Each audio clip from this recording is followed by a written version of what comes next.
Do you remember being told, don't touch that? You were 7, maybe 8 years old? Your grandmother's living room, that card table by the window with the little figures on it, the skater who'd fallen down, the person reaching to help them up. You wanted so badly to move them, to play with them.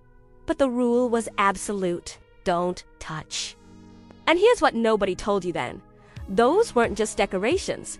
They were lessons. Silent teachers made in factories you've never heard of, designed by artists whose names were never mentioned, teaching an entire generation how to treat their neighbors. Tonight, we're going back to the Christmas scenes that sat on sideboards across America.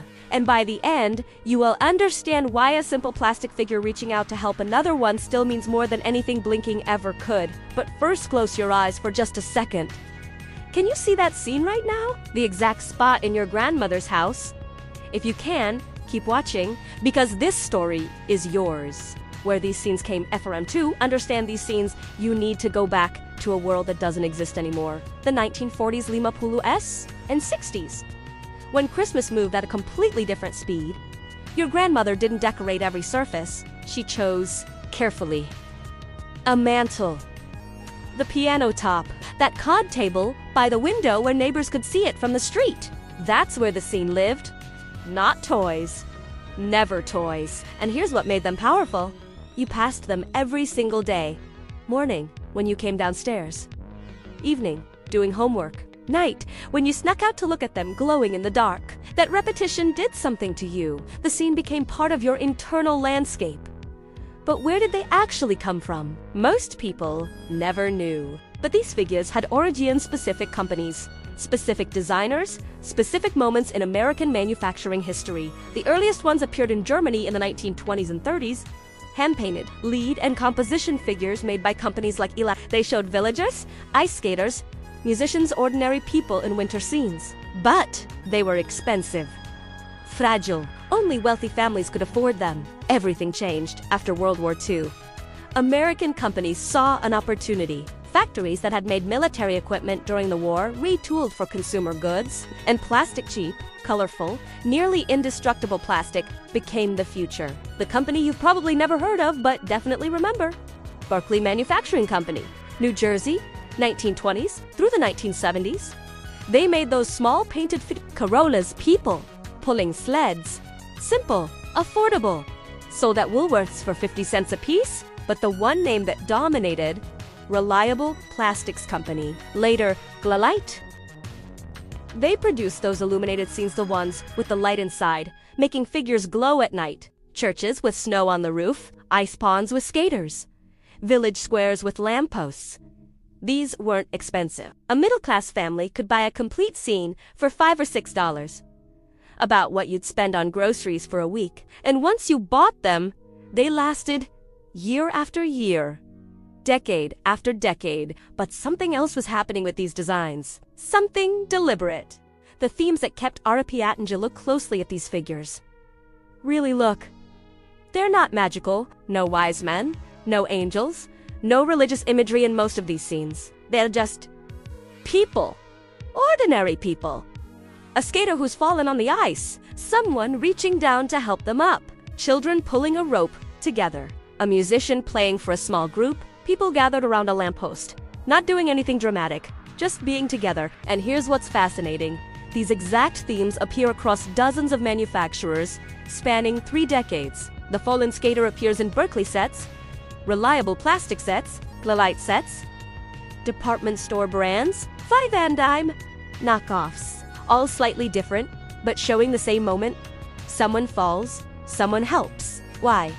Because mid-century America wasn't just teaching neighborliness because it sounded nice. It was teaching it because people's survival depended on it. Think about your grandmother's world. Snow had to be shoveled. Cars got stuck. Constantly you needed for people to push them out. Kids walked to school in groups. Heat failed in January, and you went to the neighbor's house until it was fixed. You relied on the people near you, not as a choice, as necessity. These Christmas scenes weren't just pretty. They were reminders. When that little plastic child falls on the ice, and that other figure reaches down, that's not decoration. That's instruction. You don't laugh at someone who falls. You helped them up.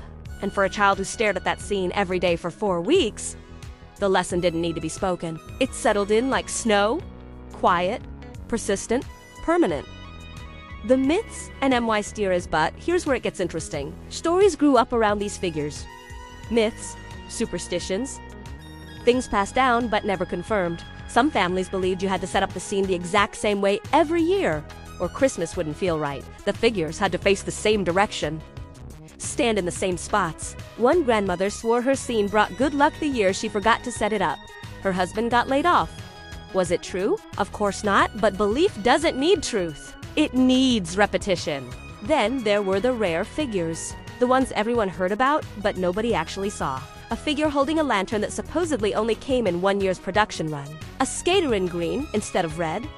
A church with a working bell. Collectors today will tell you these myths are mostly false, but they persist because they give these ordinary objects mystery. They make them feel special, and maybe that was the point all along.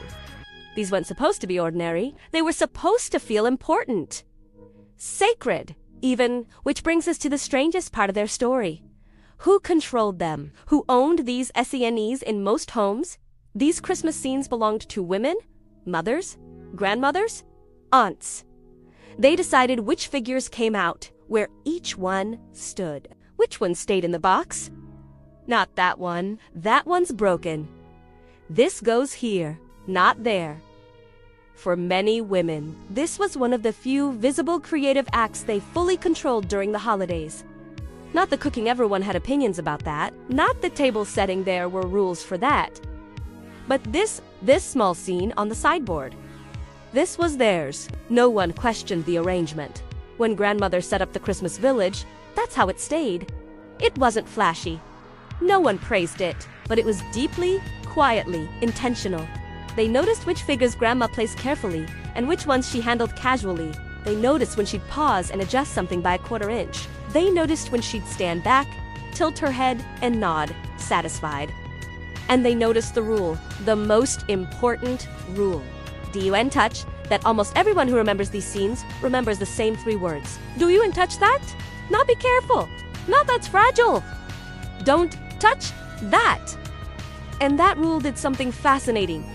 It gave the scene power because here, what happens when you tell a child they koia and touch something, but they can look at it all they want? They study it. They memorize it. They build a relationship with it that's deeper than playing ever could be. You knew which figure had the tiny crack. You knew which one had been glued. You knew the exact angle of the person reaching down to help. You knew everything. By Christmas Day, you could close your eyes and recreate the entire scene in your mind. Every detail. Every position. That restraint made the memory permanent. I tested this once. I asked my sister, who's 68 now, to describe our grandmother's Christmas scene. She closed her eyes and listed every single figure, in order. Left to right, including the one that was missing an arm that grandma had hidden in the back. That's not decoration.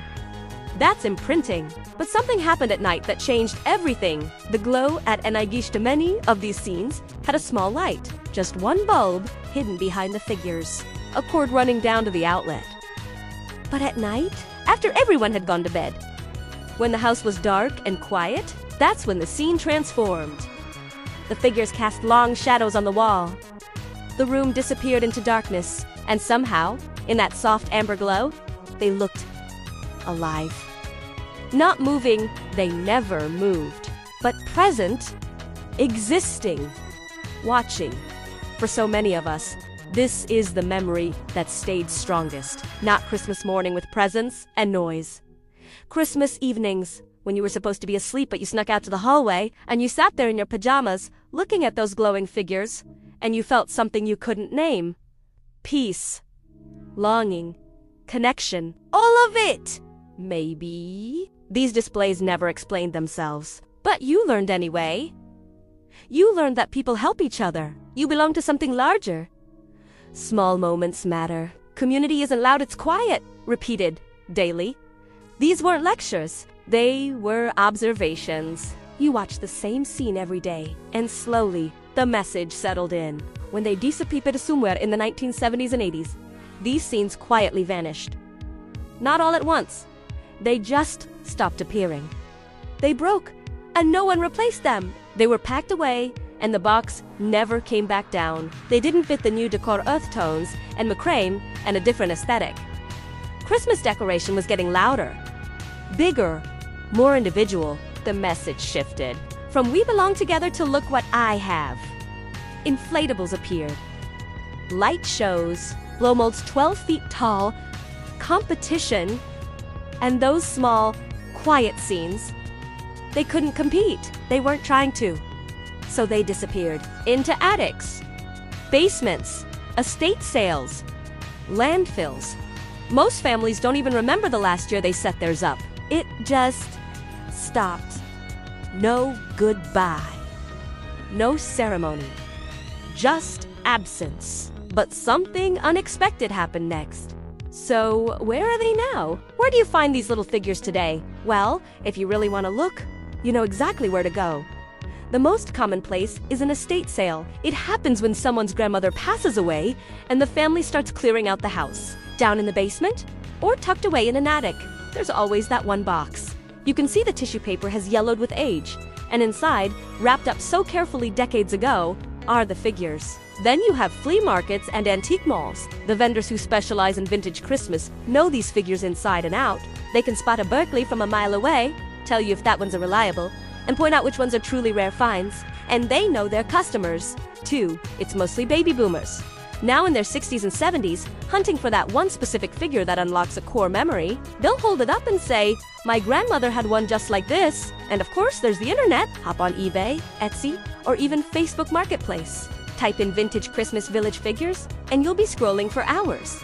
Hundreds of them will pop up. Some look like they just came out of the box, pristine. Others are chipped, their paint worn away from decades of being loved and handled by little hands. But here's the strange thing. They aren't expensive. A complete Berkeley skating set with all the little people might run you $40. A glow light church with its original light still working, maybe $60. These pieces aren't valuable in the way that fine antiques are. Their value lies somewhere else entirely. They're valuable as vessels of memory, and that distinction is crucial. Because when someone stumbles across one of these scenes today, whether it's in a dusty corner of an antique store, at a flea market, or scrolling through someone's Instagram post, the reaction is instant. It's physical. They don't just say, "Oh, that's cute." They stop. They lean in closer, and then they say, "My grandmother had that exact one." Or, "We weren't allowed to touch those." And almost always, "I haven't thought about that in 40 years. And then, a quietness falls over them, because it's not just a memory they're accessing, it's a form of time travel. Suddenly, they're not in a crowded market anymore. They're back in their childhood home. They can remember the smell of the room, maybe pine needles and cookies baking. They can recall the exact time of day, the way the afternoon light hit the fake snow. They can feel the texture of the living room carpet under their knees. They can hear their grandmother's voice, firm but gentle, saying, "Don't touch that." They remember the feeling of being small in a house that felt enormous. A world where everything, for a little while, felt completely safe. It makes you wonder, why do these quiet little scenes feel so much more meaningful than a lot of the louder, brighter decorations we have today? Why does a tiny plastic figure helping another one up from a fall feel more significant than a 10-foot-tall inflatable snowman waving in the front yard? Maybe it's because we're starting to realize that the things that mattered most, the things that truly shaped us, never had to shout for our attention. They were patient, they waited, and they trusted that if you just looked long enough, you'd eventually see what they were trying to show you. These Christmas scenes never demanded to be the center of attention. They sat quietly on sideboards, coffee tables, and mantelpieces, glowing softly under a single small bulb, just waiting to be noticed. And perhaps, in their quiet dignity, they taught us a lesson that we're all still trying to remember today. A lesson about community, about kindness, about what it means to be a good neighbor.